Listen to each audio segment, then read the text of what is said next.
অনেকগুলো সবজি আনি।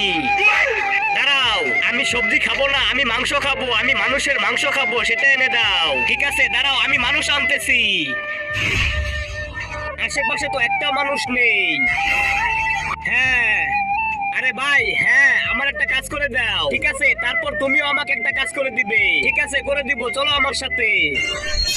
শয়তান, নেও, তোমার জন্য আমি মানুষ এনেছি। তার আগে আজকে দেখবো তুমি কি মন্দির ঘরটিকে বেশি ভালোবেসে থাকো নাকি আল্লাহর ঘরটিকে বেশি ভালোবেসে থাকো। যদি তুমি আল্লাহর ঘরটিকে বেশি ভালোবেসে থাকো তাহলে এই ভিডিওতে একটা লাইক দিয়ে চ্যানেলটি সাবস্ক্রাইব করে দিবে। আর যদি মন্দির ঘরটিকে ভালোবেসে থাকো তাহলে কিচ্ছু করার দরকার নেই, আর কমেন্টে লিখে দাও আই লাভ ইউ আল্লাহ।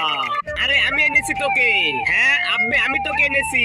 আব্বে আমি এনেছি। আরে চুপ শয়তান, তুমি বলো কাকে খাবে। প্রথম খাজানার জন্য সে এসেছে, তারপর তুমি এসেছো, তার জন্য তোমাকে দিব না, তাকে দিব। আমি তোমাকে খেয়ে ফেলবো।